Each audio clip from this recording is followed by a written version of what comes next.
Tito 2, do verso 1 até o começo do verso 4.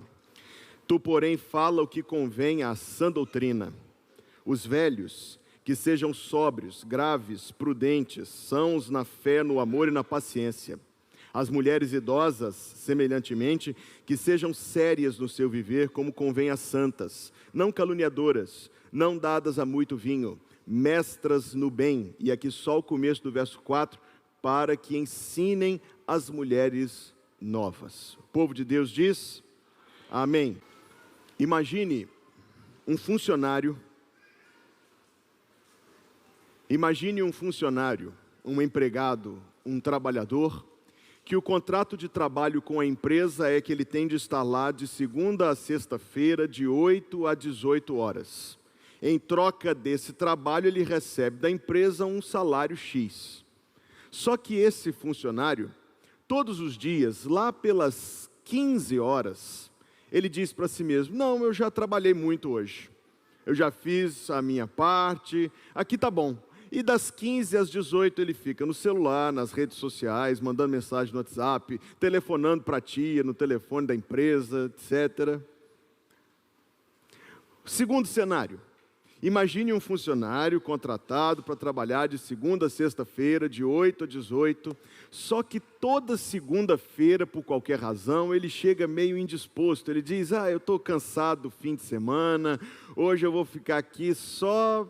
Tira o telefone do gancho, finge que está fazendo alguma coisa, esperando dar a hora de bater o cartão e ir embora.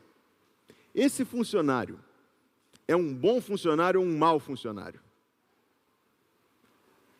Eu senti uma hesitação, eu espero que ninguém tenha se identificado com o exemplo que eu descrevi. É um bom funcionário ou um mau funcionário? Ele é digno de repreensão ou de elogio? Contudo, essa é a atitude de muitos, se não para com o trabalho, para com a vida, para com o lazer, para com o descanso, para com aqueles períodos em que nós estamos, entre aspas, fora de obrigação. E para me dirigir ao texto, especificamente é a visão que muitos constroem ao longo dos anos em relação à fase madura da vida. Explico. A pessoa é um servo do Senhor, comprado pelo sangue de Jesus Cristo. Mas quando está de férias, viaja com a família e no domingo diz, hoje nós não estamos aqui na nossa cidade, nós não vamos à nossa igreja, nós estamos de férias. Existe férias da vida cristã, é o que as crianças aprendem. O outro interpreta da seguinte maneira, não, o meu tempo de descanso é absolutamente intocável, não me venha com nada que seja uma atividade, especificamente em relação a Deus. E quanto à fase madura da vida, aplica-se o mesmo racional, porque são aqueles que pensam assim, não, agora eu cheguei na fase em que eu quero colher os frutos, eu quero descansar, deixe os outros se ocuparem, eu vou dar a oportunidade para outro, deixe que o outro se atarefe, que o outro se canse, que o outro trabalhe, eu estou numa fase em que eu quero mais sentar e assistir. Não é a mesma coisa do funcionário que eu descrevi? É a mesmíssima coisa, reflita nisso e você verá. E no entanto é algo mais profundo e mais difícil de tratar, porque deita raízes muito profundas no nosso coração e vai fazendo com que a gente acumule uma série de ideias erradas que precisam ser varridas do nosso coração pela palavra de Deus. Por exemplo, a ideia de tratar o sentimento ou a ideia de tratar o descanso como se fosse uma espécie de ídolo, um Deus intocável. Esse é o meu descanso, isso é absolutamente inegociável. Agora sim, queridos, eu tenho certeza que descansar é importante. Se não fosse, não haveria uma lei de Deus para que a gente tenha sempre tempo de descanso. Mas calma com o que é que você interpreta como descanso. Porque talvez interpretemos como descanso a completa inação, interpretemos como descanso o egoísmo com outro nome. Queremos fazer só o que nos apraz, não queremos ser perturbados por ninguém, por nenhum assunto, não queremos responsabilidade nenhuma, compromisso nenhum. Isso aqui é o sagrado Deus do descanso, Deus com D minúsculo.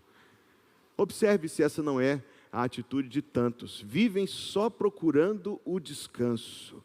Trabalha 11 meses para viajar um. Trabalha 7 dias, 6 dias, 5 dias para curtir 2. Vive em função de conseguir servir esse que pode ser um ídolo. É uma desconsideração, pense comigo, do real propósito da vida. A razão pela qual nós vivemos, a razão pela qual Deus nos dá a existência e o sustento da existência, não é a gente se entreter, não é a gente se divertir, não é a gente conseguir as coisas que a gente deseja por qualquer razão. Nós podemos até fazer algum uso válido, legítimo destas coisas, mas com toda certeza, meus amigos, dizer que esse é o propósito da existência é um equívoco de preço elevado.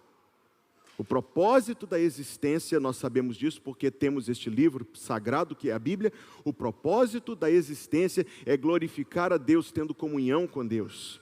É viver em conformidade e para os fins dos propósitos de Deus. O propósito da nossa vida neste mundo é Deus, não nós mesmos. E viver para si mesmo é algo tremendamente viciante, tremendamente enganador e tremendamente custoso. Essa visão, ela ainda é passível de repreensão da parte de Deus, porque ela encara aquilo que a gente tem, seja material ou não, como algo que é somente para nós, somente para nós. Eu juntei para mim, meu conhecimento ou meu patrimônio, eu juntei para mim. Ou seja, no fundo disso, no fundo do copo, está uma teologia de salvação por obras, de alguma forma distorcida, enviesada, de pensar que a vida é o resultado dos nossos méritos, e não da graça de Deus. E eu ainda diria, resumidamente, que o nome dessa atitude é egoísmo. Egoísmo. E o egoísmo é algo tão avesso e oposto aos planos de Deus. Nós vimos capítulo 2, de 1 a 10, domingo passado, ressaltando 3 coisas como uma visão geral que Deus quer que nós vivamos para que a palavra de Deus não seja difamada, para que o opositor não tenha do que nos acusar e a fim de vivermos como ornamento da palavra de Deus. Paulo vai aplicar isto a um grupo de pessoas. De quem o texto está falando?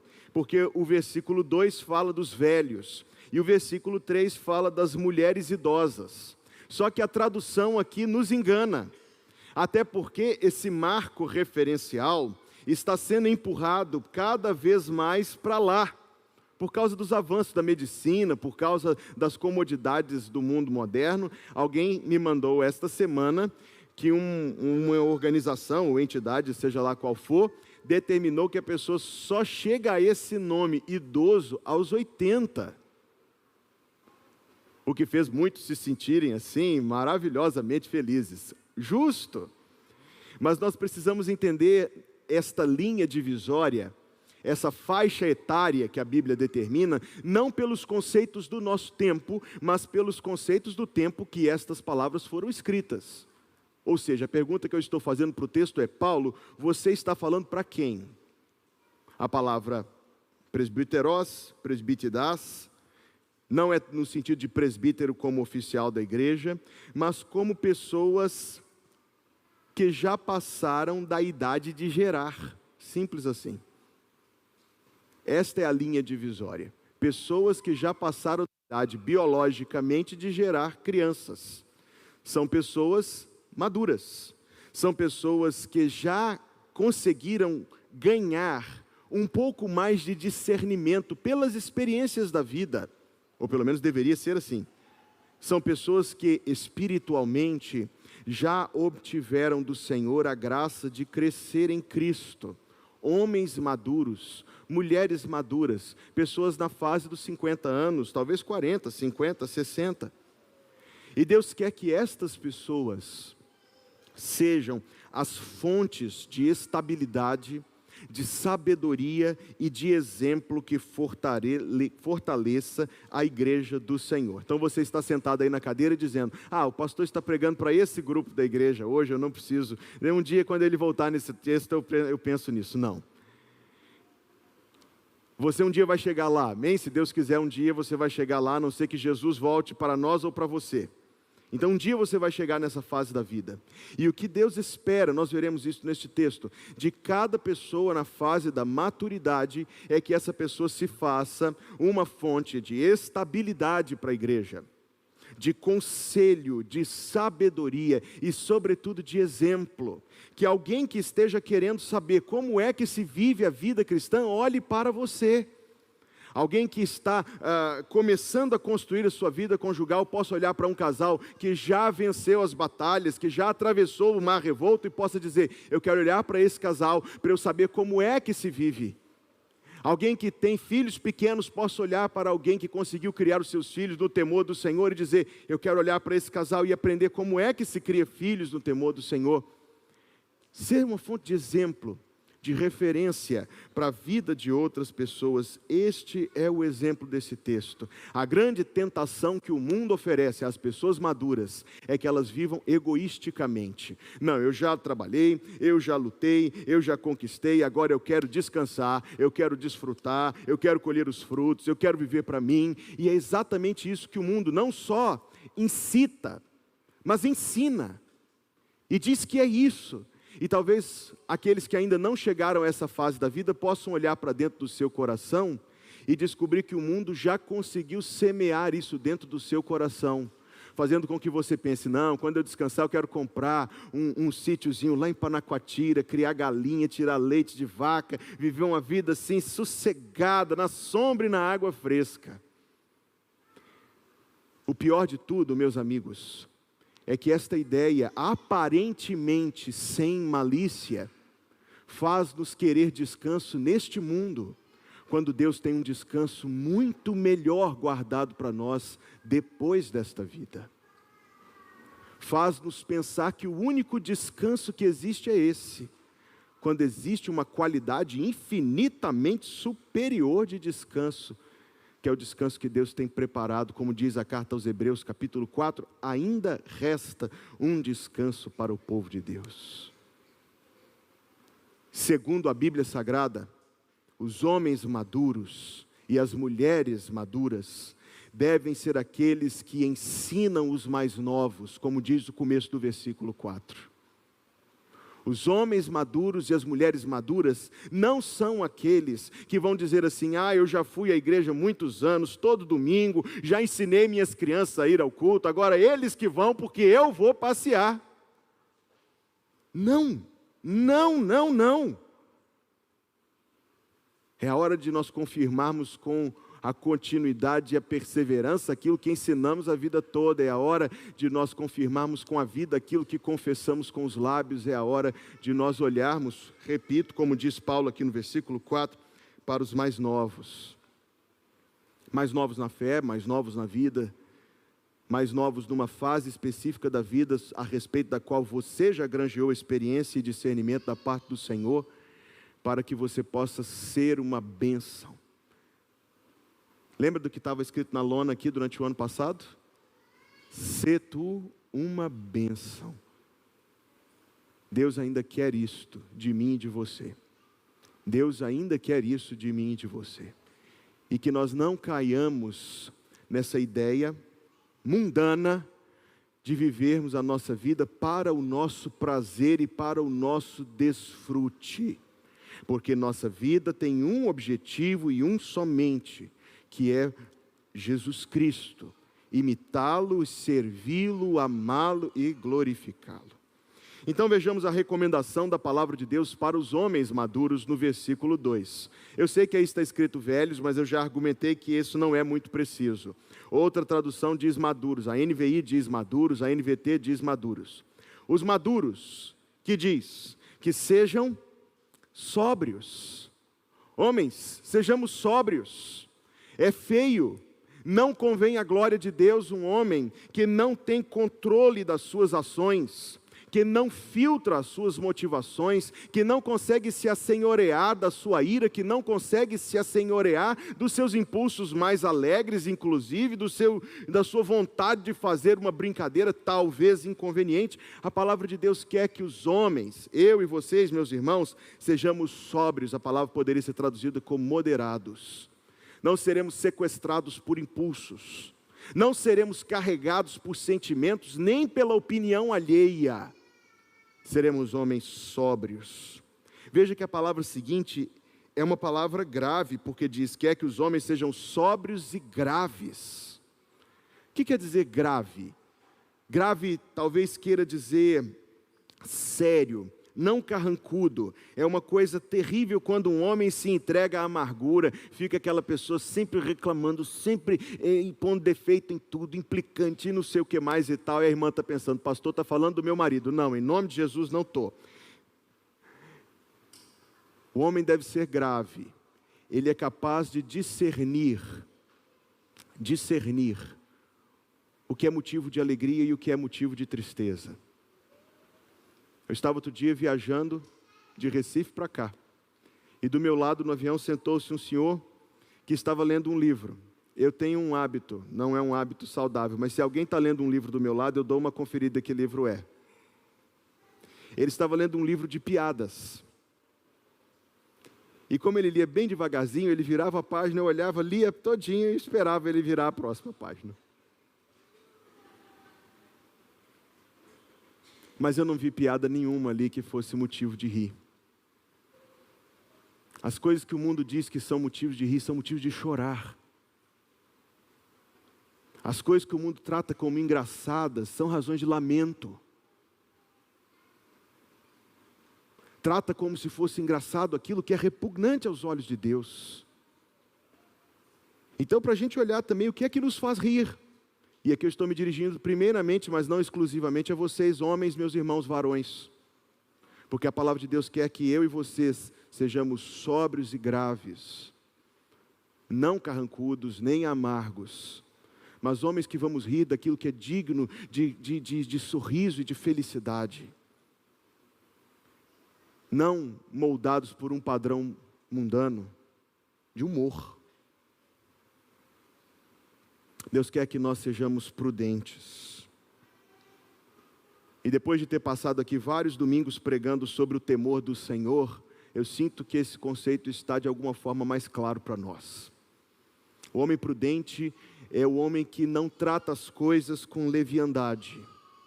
Ele tem temor de Deus porque ele é experimentado na malignidade do mundo. Ele já conseguiu entender que esse mundo é um lugar mau. E que não adianta você andar na expectativa de que o mundo vai se tornar um lugar bom, ou pensar que você vai ser o exclusivo para quem o mundo foi um lugar bom, porque nós temos que ter os pés no chão e entender que o mundo não é um lugar bom. Não, não é. Poderia ter sido, mas essa questão, meu amigo, já está resolvida e longe de nós. O pecado entrou no mundo, Satanás influencia o mundo poderia ter sido um lugar bom, Deus criou para ser um lugar bom, mas ele não é. Por causa do pecado, ele não é um lugar bom. Então nós nos tornamos prudentes, não somos descuidados, porque aprendemos com a experiência e com o temor do Senhor, que um descuido pode ser o suficiente para uma tragédia acontecer.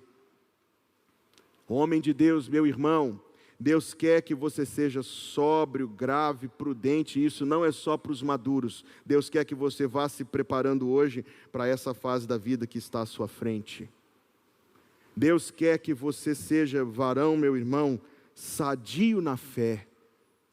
E qual é o aferidor? O que é que mede se alguém é saudável na fé ou não? A resposta é muito simples, o objetivo está aberto aqui na minha frente, eu espero que na sua frente também.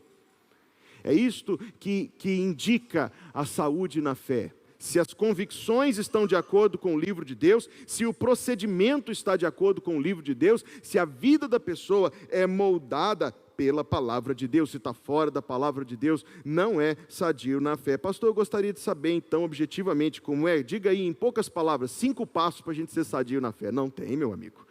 Requer uma vida inteira com a Bíblia inteira. permitindo que ela permeie e influencie o nosso viver. Homem de Deus, Deus quer que você seja sadio no amor, não um amor carnal, não um amor emocional, um amor que oscila absurdamente entre altos e baixos. Deus quer que o seu amor seja um amor saudável, um amor intencional, um amor real, um amor firme, um amor constante. O amor inconstante é visto na vida de muitos, porque são aqueles que hoje estão de um jeito, amanhã estão de outro, hoje estão felizes, amanhã está triste, no dia seguinte está bravo, no dia seguinte está fechado, no dia seguinte é extrovertido, no outro dia, cada dia é uma pessoa diferente, é a mesma pessoa, o mesmo CPF, mas cada dia é uma pessoa diferente. Homem de Deus, Deus quer que você seja saudável no amor. Eu sei que eu sou um pecador, eu sei que os meus irmãos somos todos pecadores, mas pela graça de Deus, pela influência da graça de Deus, o desejo do Senhor é que os homens, escutem-me homens com muita atenção, que nós sejamos como rochas, sobre quem os outros possam se apoiar, sobre quem nossas esposas e filhos e a nossa família possa se apoiar, sobre quem a nossa igreja possa se apoiar, sobre quem aqueles que são novos na fé, novos em Cristo, que eles possam se apoiar em nós, que eles possam olhar para mim, para vocês, varões, meus irmãos, e dizer: esse é um homem que segue a Jesus Cristo, e se eu quero segui-lo, eu vou observar a vida desse homem para eu imitá-lo. Homens assim são um verdadeiro tesouro. Infelizmente, queridos, isso não acontecerá automaticamente. Nós conseguimos discernir isto, essa intentada do mundo, para fazer diluir e perder o conceito de homem. Não dentro da igreja de Jesus, amém? Não dentro da igreja de Jesus, amém? Homens, sejam homens de Deus, sóbrios e graves, prudentes, sãos na fé, sãos no amor, sãos na paciência. Sãos da paciência talvez seja uma das formas como mais e melhor vocês poderão influenciar outros, demonstrando coerência, constância, propósito, firmeza, inabaláveis. Os que confiam no Senhor são como os montes de Sião, que não se abalam, mas permanecem para sempre. Um homem de Deus que não é afetado, não significativamente, não gravemente, não é um homem que está aqui amanhã e lá depois de amanhã e de volta aqui e lá no dia seguinte, mas o homem de Deus, ele é um homem sadio na paciência, ele consegue com a graça de Deus suportar dificuldades, permanecendo firme nos propósitos de Deus, permanecendo firme na sua esposa, firme nos seus filhos, firme na sua igreja, firme nas coisas do Senhor. Aliás, eu vi ontem um amigo meu usando uma camisa, dizendo assim: vamos viver a revolução. E a revolução hoje é casar, ter filhos, frequentar a igreja, educar os filhos no caminho do Senhor e praticar os princípios da palavra de Deus. Isso é que é revolucionário hoje, o resto é apenas a mesma coisa. Isso é que vai, se o propósito de toda revolução é fazer mudança, isso é o que vai fazer significativa mudança. Não, homem de Deus, não deixe Satanás semear no seu coração a mentira de que prazer, alegria, diversão e descanso são coisas que só existem fazendo aquilo que os incrédulos fazem. Homem de Deus, não deixe que o mundo semeie em seu coração expectativas de vida mundanas. Não, eu não vou à igreja no domingo, eu vou descansar porque eu trabalhei a semana toda, eu estou cansado e eu mereço descansar. São as mesmas palavras que o incrédulo diz, mas um crente não deve dizê-las. Homem de Deus, seja um homem de Deus. Vou dizer de novo, homem de Deus, seja um homem de Deus, e você descobrirá o agir do Senhor através da sua vida, e você descobrirá como você, homem de Deus, pode ser importante nas mãos de Deus, para fazer diferença na vida de outros. E talvez, no dia do seu velório, escute-me bem, eu não quero usar isso aqui em vão não, vamos com calma. Talvez no dia do seu velório, se dirão de você palavras que disseram que a sua vida foi uma vida maior do que você mesmo. O velório do egoísta é sempre vazio. O velório do político ou de alguém assim muito importante fora aí no mundo pode até ser muito badalado mesmo, mas é muito superficial. O velório de um homem de Deus. No velório de um homem de Deus nós ouvimos palavras impactantes, testemunhos. Eu estava há poucos dias, um amigo nosso faleceu lá em Belo Horizonte e nós assistimos o culto pela internet. O culto foi, depois do culto da manhã, seguiu-se o culto de gratidão pela vida do nosso irmão Joel, querido amigo, saudoso amigo. E eu assistindo aquele culto pelo YouTube, ouvimos as palavras serem ditas sobre como Joel, que era motorista de táxi, evangelizava todo cliente, todo passageiro que entrava no seu táxi, ele falava de Jesus. Sobre como Joel foi uma bênção para sua esposa, para os seus filhos, para o genro, para a nora, para os netos, para a igreja. E eu sei que a gente não participa do velório da gente, eu sei disso. Mas sei também que eu quero viver, e você, meu irmão, queira também, viver de tal maneira que o saldo da sua vida, o resultado total da sua vida, seja mais do que você. Mas seja você ter sido um homem de Deus, sóbrio, grave, prudente, são na fé, no amor e na paciência, para a bênção de outros, para ensinar os mais novos. Já são 10 horas, eu preciso caminhar.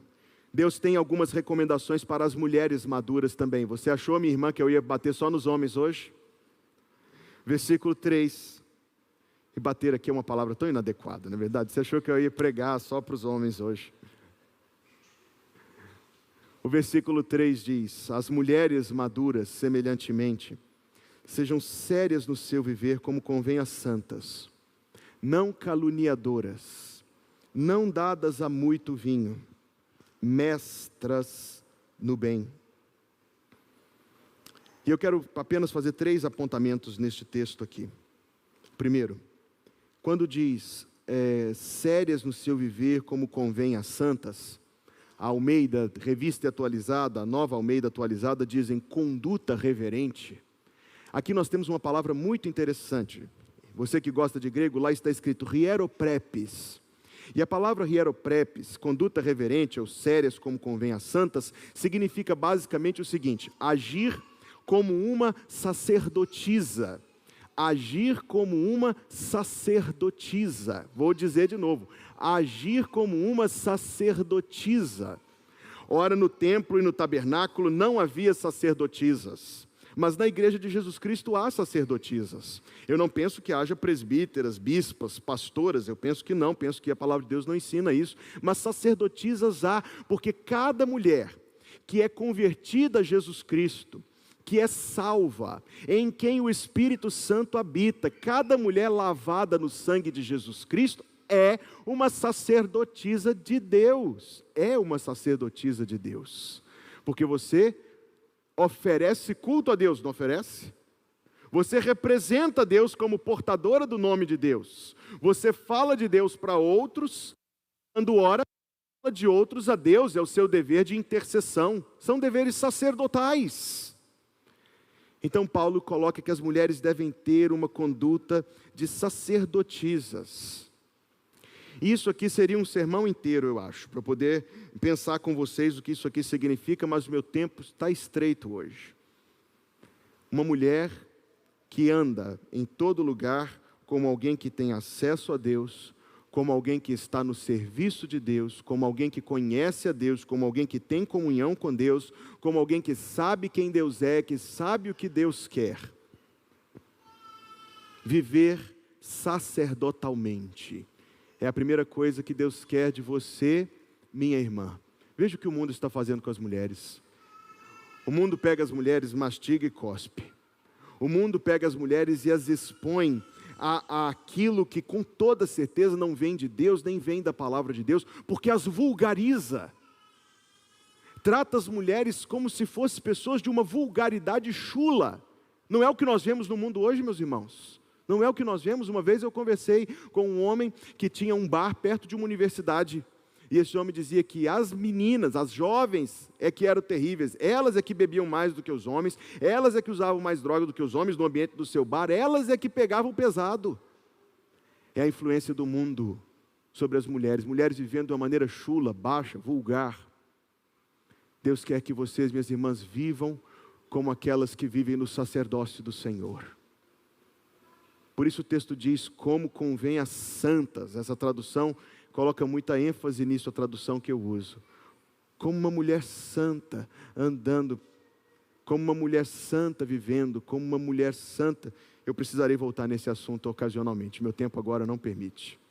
Deus quer que você, minha irmã, não viva, não seja como o diabo. Hã? Pastor, onde está isso no texto? Está vendo quando diz ali, não caluniadoras? Vocês que gostam de grego vão achar interessante dizer que ali está escrito me diabolus, ou seja, não agindo como o diabo. Preste atenção no diabo, preste atenção no diabo. Só agora, nunca na sua vida preste atenção no diabo, porque a Bíblia diz, não dê lugar ao diabo. Mas vamos pensar no diabo um minuto. O diabo tem 3 coisas que ele faz. Se eu fosse resumir o trabalho de Satanás. Ele mente, ele tenta e ele acusa, sim? Você já leu na Bíblia o diabo pegando a mão de alguém e fazendo a pessoa pecar? Já viu isso na Bíblia? Nem verá. Esse não é o trabalho do diabo. O diabo usa palavras para mentir, para tentar e para acusar. Muitas igrejas evangélicas ensinam uma doutrina errada, que é vendida com a seguinte expressão: as palavras têm poder. Então, se você disser dinheiro, dinheiro, dinheiro, você atrai dinheiro, dinheiro, dinheiro. Se você disser saúde, saúde, saúde, você atrai saúde, saúde, saúde. Isso não é bíblico, tá bom? Você curto e grosso. Isso não é bíblico. Ponto, fim de conversa. Mas as palavras têm poder. Têm o poder de ofender. As palavras têm o poder de destruir a reputação de alguém. As palavras têm o poder de induzir sentimentos. As palavras têm o poder de ferir. As palavras têm o poder de enganar. As palavras têm o poder de iludir. As palavras têm o poder de dissimular, de esconder. Não, meu amigo, eu não acredito que as palavras têm poder nesse sentido que o pessoal prega por aí afora, não. Mas que as palavras têm poder? Oh, se tem. Com uma palavra você levanta o espírito de alguém. Com uma palavra você deixa a pessoa prostrada no chão. Minha irmã, serva de Jesus Cristo, Deus quer que as suas palavras sejam palavras sempre boas. Não como as palavras do diabo. Me diabolus é que diz o texto grego. Deus quer que as suas palavras sejam palavras boas. Palavras que encorajem, que confortem, que confrontem, que edifiquem, palavras que animem, palavras que construam, palavras boas, palavras que venham de Deus, palavras na verdade. Para que ensinem as mais novas, e nós vamos pregar sobre os mais novos no domingo que vem, se Deus o permitir. E veja que diz o texto, não dadas a muito vinho. E alguém poderia traduzir isto como não escravizadas. Eu acho que alguma tradução diz, não escravizadas a muito vinho. Alerta que o vinho tem esse poder escravizador. E se alguém for fazer uso, que faça uso com máxima cautela.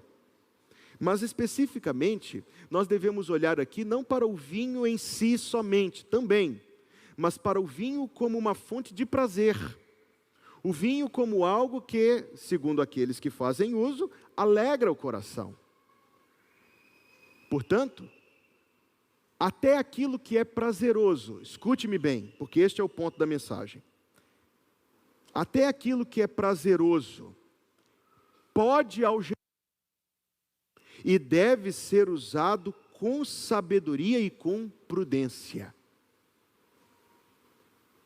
Até aquilo que é prazeroso, legítimo, válido, deve ser usado com máxima sabedoria. Porque até aquilo que é bom, válido, legítimo, pode escravizar, pode algemar, pode comprometer. Então Deus quer esta moderação. Chuck Swindoll, autor daquele livro maravilhoso, tem esta expressão que é o título do livro: quem é você quando ninguém está olhando? Já ouviu falar desse livro?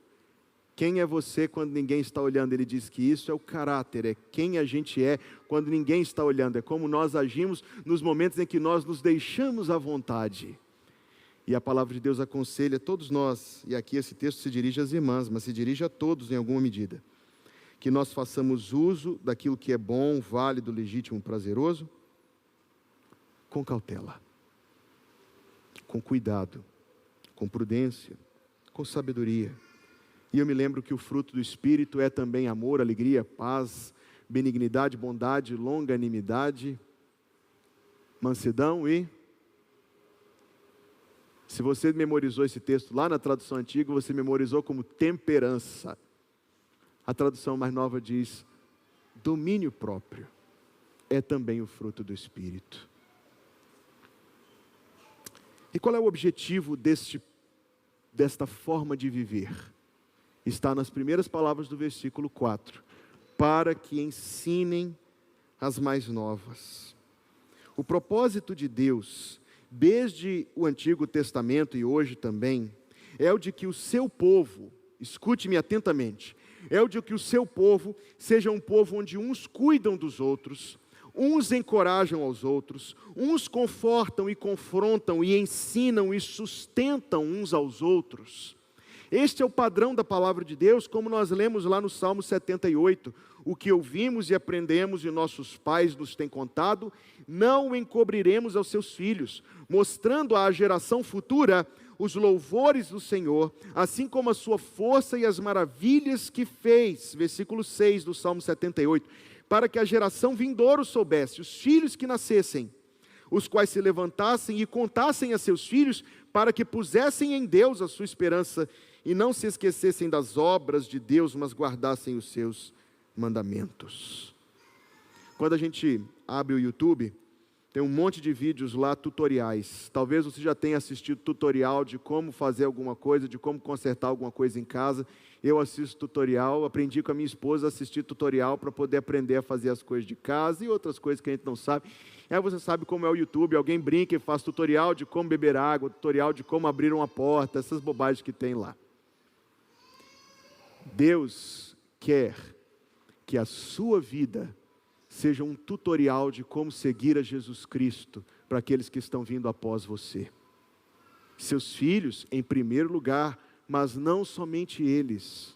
Aqueles que são novos na fé, aqueles que são novos em Cristo, não é somente o pastor, eu quero dizer isto, é todo o corpo de Cristo. Deus quer que a vida de cada um que segue a Jesus Cristo seja um tutorial de como seguir a Jesus Cristo. Eu estou lendo esse livro, chamado A Treliça e a Videira, talvez alguns aqui o conheçam. Esse livro fala sobre discipulado. Nós muitas vezes pensamos no discipulado como um ministério da igreja, que o João assumiu agora, como um programa da igreja de 13 lições de discipulado, na classe de discipulado e tudo mais. E eu não penso que nenhuma dessas coisas esteja em si inválida. Mas concorde comigo que discipulado é mais do que isso. Eu estava lendo o trecho que me impactou muito, porque é o trecho que fala sobre formas como crentes, como eu e você, cumprimos este propósito de Deus, o discipulado, de forma corriqueira na nossa vida.